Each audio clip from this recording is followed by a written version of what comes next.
வணக்கம். இன்னைக்கு நாம பார்க்கக்கூடிய வீடியோ ஏற்கனவே 10th ஸ்டாண்டர்டில் ஒவ்வொரு யூனிட்லேயும் உள்ள பாக்ஸ் பார்த்துட்டு இருக்கோம்லப்பா. அந்த மாதிரி இன்றைக்கும் நம்ம ஒரு 3rd யூனிட்டில் உள்ளது பார்க்க போகிறோம். அதுக்கு முன்னாடி as all of you know, yesterday வந்து நமக்கு வந்து ஹால் டிக்கெட் வந்து என்ன ஆகிடுச்சு, நம்ம எஸ்ஜிடி படிக்கிறவங்களுக்கு வந்துருச்சு. யாரும் டவுன்லோட் பண்ணல அப்படின்னா ப்ளீஸ் டவுன்லோட். அதை நீங்கள் பிரிண்ட் அவுட் எடுக்கிறது கூட நம்ம எக்ஸாம் ஒரு 3 days 4 days முன்னாடி பிரிண்ட் அவுட் எடுத்துக்கலாம். பட் ஹால் டிக்கெட் வந்து கரெக்டாக ப்ராசஸ் ஆகிருக்கா, உங்களுக்கு அந்த பிளேசஸ் தெரியுமா, இல்லை யார்கிட்டையும் விசாரிக்கணும்னா இப்போவே விசாரித்து வச்சுட்டு நீங்கள் படிக்கிற வேலையை பாருங்கள். சரியா? ஒரு சிலர் வந்து எனக்கு ஹால் டிக்கெட் டவுன்லோட் ஆகலைன்னு சொல்லியிருந்தாங்க. அதுக்கப்புறம் நம்ம ட்ரை பண்ணி ஹால் டிக்கெட்டும் டவுன்லோட் பண்ணி கொடுத்தாச்சு. சரியா? ஸோ அதனால் வந்து ஹால் டிக்கெட் தானே நமக்கு தானே வந்திருக்கும் தானேன்னு கொஞ்சம் அசால்ட்டு வேண்டாம். சரியா? Don't be very lethargic. Download பண்ணி வச்சுட்டு படிக்கிற வேலையை ஸ்டார்ட் பண்ணுங்கள். சரியா? இப்போ பாடத்துக்குள்ளே போகலாம். 3rd யூனிட்டில் மலைகள் இடப்பெயர்வு ஒரு ஆய்வு. இந்த பாடத்தை யார் எழுதியிருப்பா அப்படின்னா திரு ஆர் பாலகிருஷ்ணன் அவர்கள் வந்து எழுதியிருப்பார். அடுத்து காவடி சிந்து வந்து யாரை எழுதியிருப்பா அப்படின்னா சென்னிக்குளம் அண்ணாமலையார். இந்த பாடப்பகுதியில் ஒரு குறுந்தொகை பாடல் வரும். அந்த பாடல் வரியை வந்து யார் எழுதியிருப்பா அப்படின்னா வெள்ளி வீதியார் எழுதியிருப்பாங்க. ஒரு பெண்பார் புலவர் இவங்க. புறநானூற்று பாடலை யார் எழுதியிருப்பா அப்படின்னா கடலூர் மாய்ந்த இளம்பெரு வழுதி எழுதியிருப்பாங்க. வாடிவாசல் நூலை யார் எழுதியிருப்பா அப்படின்னா சீச்சு செல்லப்பா அவர்கள் எழுதியிருப்பாங்க. நல்லா பார்த்துக்கோங்க. மலைகள் இடப்பெயர்வு ஒரு ஆய்வு நூலை யார் எழுதியிருப்பான்னா ஆர் பாலகிருஷ்ணன் அவங்க எழுதியிருப்பாங்க. காவடி சிந்தை யார் எழுதியிருப்பாங்க அப்படின்னா சென்னிக்குளம் அண்ணாமலையார். குறுந்தொகை நூலை யார் எழுதியிருப்பா அப்படின்னா வெள்ளி வீதியார். புறநானூற்று பாடலை யார் எழுதியிருப்பா அப்படின்னா கடலூர் மாய்ந்த இளம்பெரு வழுதி அப்படிங்கிறவங்க எழுதியிருப்பாங்க. சரியா? இதில் இந்த மலைகள் குறித்த இடம்பெயர்வு பாடம் முக்கியமான இன்ஃபர்மேஷன் இருக்குது. நான் அதை மட்டும் சொல்கிறேன். சரியா? ஃபஸ்ட்டு பாருங்கள், மலைகள் குன்றுகள் பெயர்கள் குறித்த ஆய்வே ஓராலஜி அப்படின்னு கலைச்சொல்லால் அழைப்பார். அதுக்கான கலைச்சொல் என்னதுப்பா? ஓராலஜி அப்படிங்கிறது. சரியா? திராவிடர் அடிப்படையில் மலைவாழ் மக்களை திராவிடர்கள் அடிப்படையில் மலைவாழ் மக்கள். திராவிடர்களை மலைநில மனிதர் என்று அழைக்கிறார் யார் அப்படின்னா கமில் சுமலவில் அப்படிங்கிறவங்க. கமில் சுமலவில் அப்படிங்கிறவங்க திராவிடர்களை எப்படி அழைக்கிறாங்க? மலைநில மனிதர்கள் அப்படின்னு அழைக்கிறாங்க. சேயோன் மேய மைவரை உலகம் என்று உரைக்கிறது தொல்காப்பியம். தொல்காப்பியம் வந்து எப்படி சொல்லுது? சேயோன் மேய மைவரை உலகம் அப்படின்னு சிறப்பிக்குது. விண்பொரு நெடுவரை குறிஞ்சி கிழவ என்கிறது திருமுருகாற்றுப்படை. இந்த 3 கூற்றுமே ரொம்ப முக்கியமான கூற்று. திராவிடர்கள் அடிப்படையில் மலைநில மக்கள். திராவிடர்களை மலைநில மனிதர்னு சொன்னவர் வந்து கமில் சுமலவில் அப்படிங்கிறவங்க. சேயோன் மைவரை உலகம் அப்படின்னு உரைக்கிறது வந்து என்னது அப்படின்னா தொல்காப்பியம்.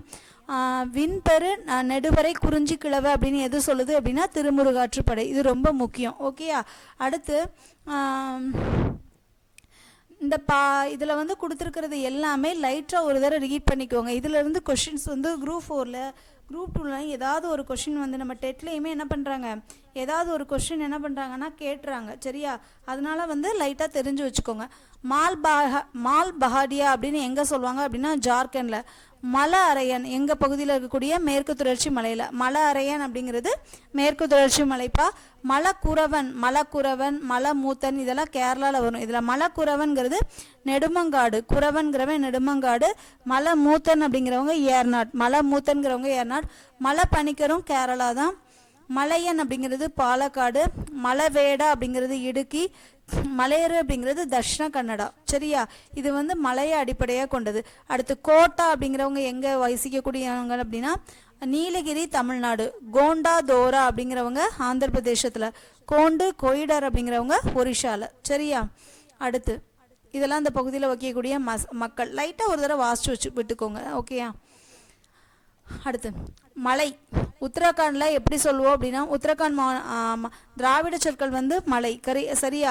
பாருங்கள், உத்தரகாண்டில் வந்து சமோலி அப்படின்னு சொல்லுவாங்க. ஜார்க்கண்டில் கும்லா அப்படின்னு சொல்லுவாங்க. உத்தரப்பிரதேஷில் ஜவுன்பூர். மேம் இதெல்லாம் என்னால் ஞாபகம் வச்சுக்க முடியாது மேம், ரீட் பண்ணிட்டு போங்க. சரியா? அடுத்து வந்து திராவிட சொற்கள் வரை அப்படின்னு எங்கே சொல்லுவாங்க அப்படின்னா குஜராத்தில் உள்ள வல்சட்டில், மகாராஷ்டிராவில் உள்ள தானேல, ஹிமாச்சல பிரதேசத்தில் உள்ள காங்க்ராவில். சரியா? அடுத்து மலா அப்படின்னு பஞ்சாபில் வந்து ஜலந்தரில், ராஜஸ்தானில் அஜ்மீரில், கர்நாடகமில் வந்து உடுப்பியில். சரியா? அடுத்து பாருங்கள், தென்னிந்தியாவில் மலை அப்படிங்கிற பேர் 17 இடங்களில் முன்னெட்டாகவும் 84 இடப்பெயர்களில் பின்னெட்டாகவும் இருக்குது. இது ரொம்ப முக்கியம்ப்பா. எத்தனை இடங்களில் முன்னெட்டு பின்னெட்டு வருது அப்படின்னா 17 இடங்களில் முன்னெட்டு, 84 இடங்களில் எத்தனை என்று பின்னெட்டாக வருது. ஓகேயா? அடுத்து இதில் ரொம்ப முக்கியமானது ஒன்றும் இல்லை. இந்த கேவிடி காம்ப்ளெக்ஸ் அப்படிங்கிறது என்ன அப்படின்னா கொற்கை வஞ்சி தொண்டி வளாகம். சரியா? இந்த கொற்கை வஞ்சி தொண்டி வளாகத்தை பற்றி யார் எழுதியிருப்பா அப்படிங்கிறது அது இந்த பாக்ஸில் இருக்கும். நீங்கள் இதை தரவா படித்தா போதும். சரியா? இந்தியாவியல் மற்றும் திராவிடியல் ஆய்வாளரான ஆர் பாலகிருஷ்ணன் 28 ஆண்டுகளாக இடப்பெயர் ஆய்வில் ஈடுபட்டு வருகிறார். ஆர் பாலகிருஷ்ணன் அவர்கள் எத்தனை வருஷமாக இடப்பெயர் ஆய்வில் ஈடுபட்டு வராங்களாம்? 28 வருஷமாக ஈடுபட்டு வராங்களாம். அது மட்டும் இல்லாமல் இந்த கொற்கை வஞ்சி தொண்டி வளாகத்தை ஆய்வுலகின் கவனத்திற்கு கொண்டு சென்றவர் யார் அப்படின்னா இந்த ஆர் பாலகிருஷ்ணன். அதாவது கேவிடின்னு ஒன்று இருக்குது அப்படின்னு. அந்த கேவிடி காம்ப்ளெக்ஸுங்கிறது என்ன அப்படின்னா கொற்கை வஞ்சி தொண்டி வளாகத்தை ஆய்வுலகின் கவனத்திற்கு கொண்டு சென்றவர். இவர் தினமணி இதழில் துணையாசிரியராகவும் கணையாளி இதழில் ஆலோசகர் குழுவிலும் பணியாற்றியிருக்கிறாரு. எந்த இதழில் என்னவா பணியாற்றியிருக்கிறாரு? தினமணி இதழில் துணையாசிரியராகவும் கணையாளி இலக்கிய இதழில் ஆலோசகர் குழுவிலும் பணியாற்றியிருக்கிறாரு. இவர் இயற்றிய நூல்கள் என்ன அப்படின்னா அன்புள்ள அம்மா, சிறகுக்குள் வானம் அப்படிங்கிறது நூல். ரொம்ப முக்கியமான விஷயம், 1984 ஆட்சி பணி தேர்வை முதலாக எழுதி முதல்ல வெற்றி பெற்றவர் யார் அப்படின்னா இந்த ஆர் பாலகிருஷ்ணன் அவர்கள். அதாவது இந்தியாவில் திராவிடவியல் ஆய்வாளராக இருக்கக்கூடிய ஆர் பாலகிருஷ்ணன் 28 வருஷமாக இந்த இடப்பெயர் ஆய்வில் ஈடுபட்டு வராரு. இந்த கொற்கை வஞ்சி தொண்டி துளை வளாகத்தினுடைய வெளி உலகத்துக்கு கொண்டு வந்தவர் யார் அப்படின்னா இந்த ஆர் பாலகிருஷ்ணன். தினமணி ஆளிதழில் துணையாசிரியராகவும் கணையாளி இலக்கிய இதழில் ஆலோசகர் குழுவிலும் பங்காற்றி இருக்கிறாரு. அன்புள்ள அம்மா, சிறகுகள் வானம் முதலியவை இவருடைய நூல்கள். 1984 ஆண்டு இந்திய ஆட்சி பணி தேர்வை முதல்ல தமிழில் எழுதி முதல் முயற்சியிலேயே என்ன பண்ணியிருக்காரு? இவர் வெற்றியும் பெற்றிருக்கிறாரு. இது ரொம்ப முக்கியமான இன்ஃபர்மேஷன். அடுத்து பாருங்க, காவடி சிந்து நூலை எழுதினவர் யாரு அப்படின்னா சென்னிக்குளம் அண்ணாமலை ரெட்டியார். சென்னிக்குளம் அண்ணாமலை ரெட்டியார் தான் காவடி சிந்து அப்படிங்கிற நூலை எழுதியிருப்பாங்க. இதில்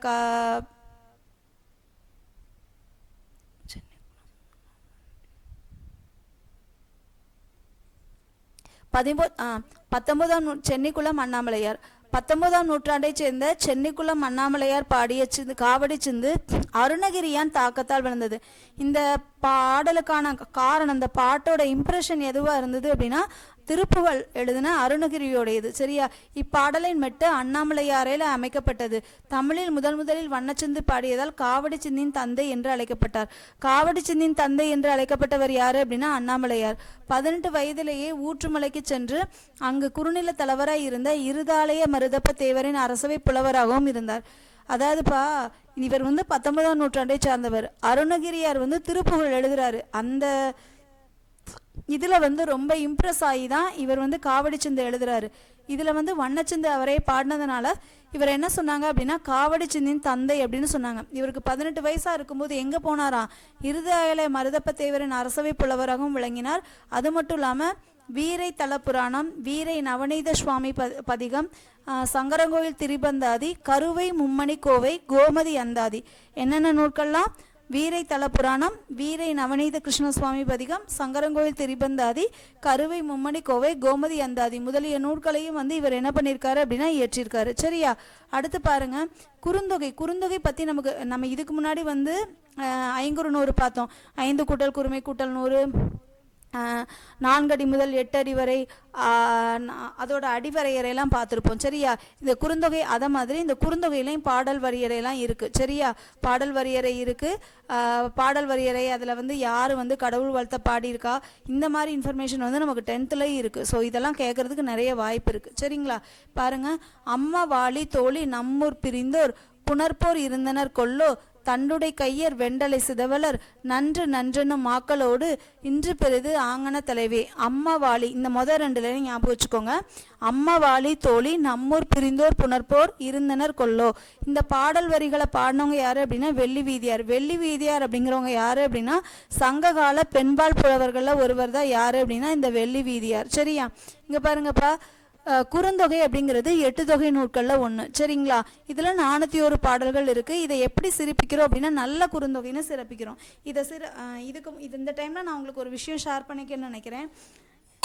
நல்ல அப்படிங்கிறது குறுந்தொகை. கரெக்டா? நல்ல அப்படிங்கிறது குறுந்தொகை. நல்ல அப்படிங்கிறது குறுந்தொகை. நல்லுனா என்னதுப்பா வரும்?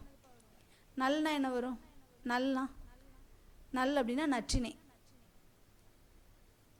நல் அப்படின்னா நற்றிணை. நல்ல அப்படின்னா குறுந்தொகை. அது மாதிரி ஒத்த அப்படின்னா பதிற்று பத்து. ஒத்த அப்படின்னா என்னப்பா? பதிற்று பத்து. இது தெரிஞ்சிருக்கும் தெரியாதவங்களுக்காக. ஓங்கு அப்படின்னா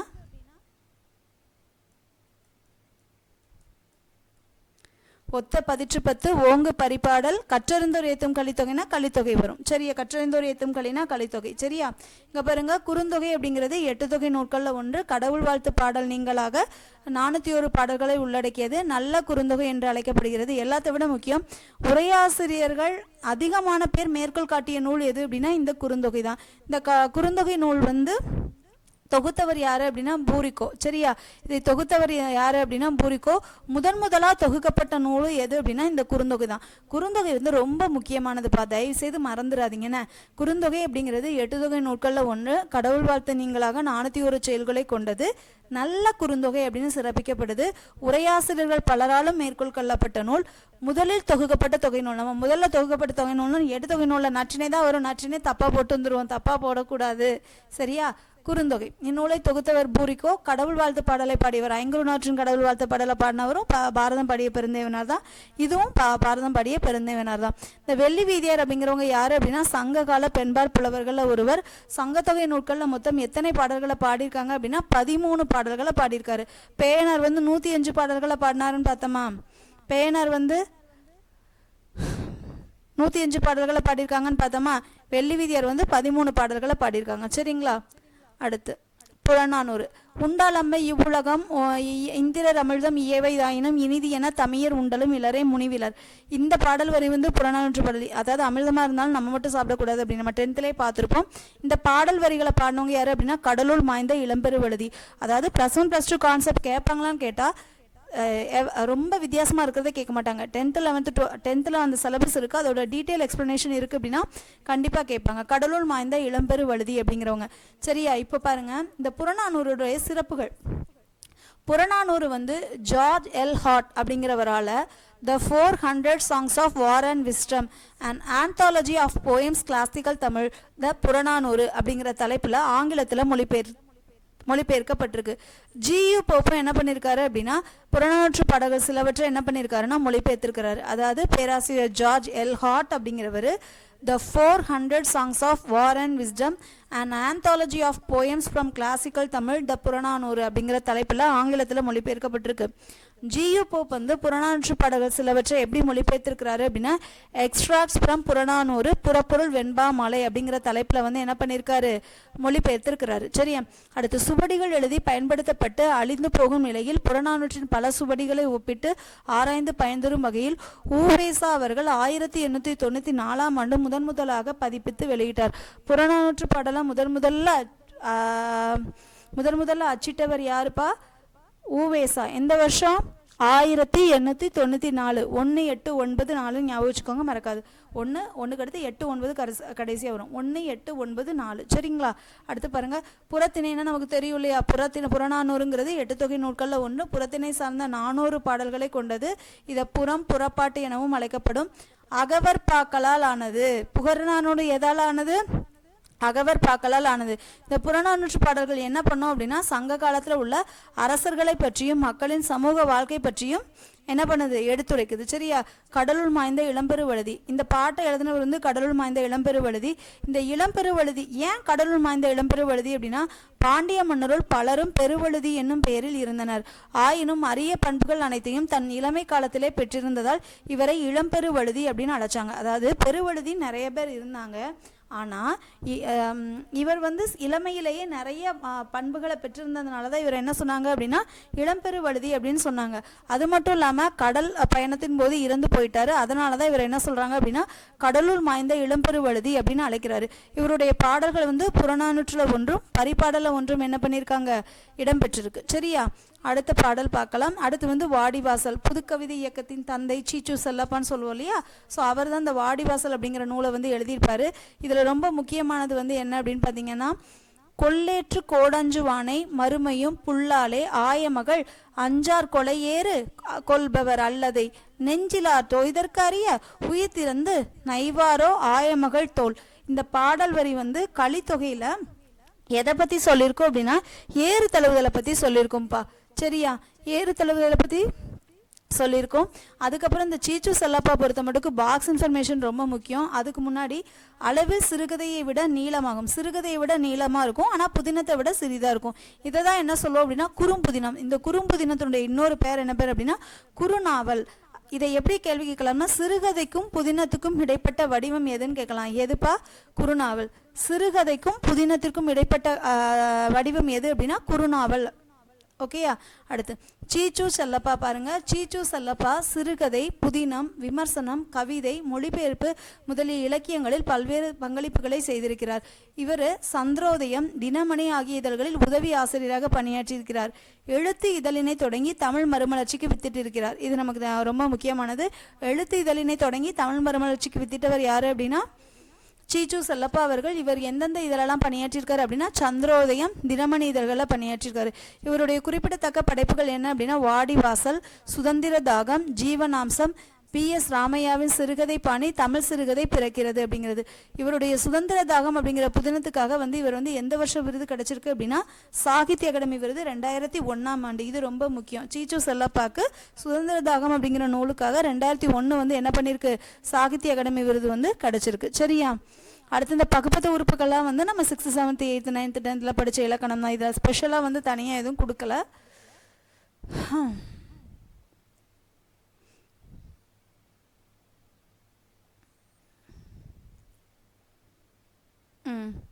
இந்த இது ஒவ்வொரு மொழியை ஆழ்வோம்ல சான்றோர் சித்திரம்.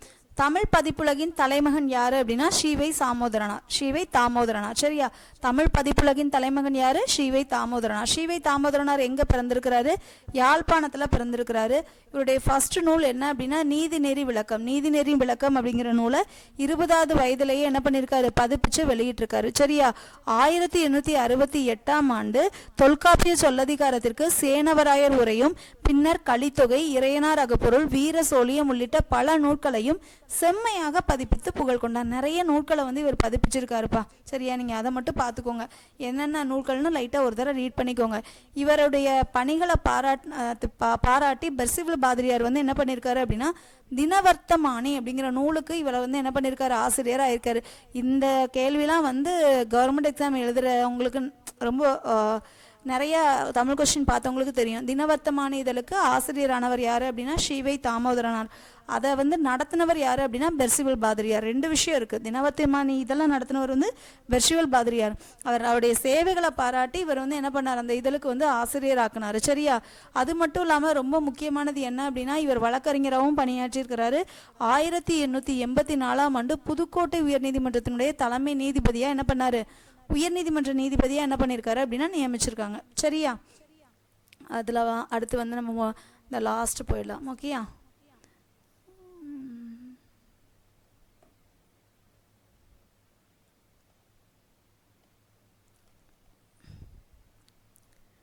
இனக்குழு அப்படின்னா என்ன?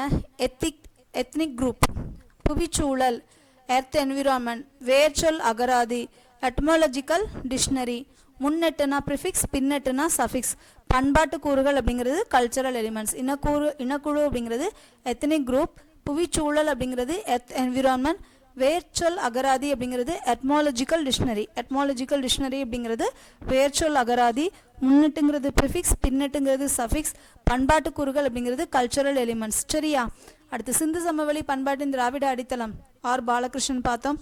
காவடி சிந்து அண்ணாமலையார், வாடிவாசல் சீச்சு செல்லப்பா, எழுத்திதழ் தொகுப்பு சச்சிதானந்தன் வந்து தொகுத்திருப்பாரு. சரியா?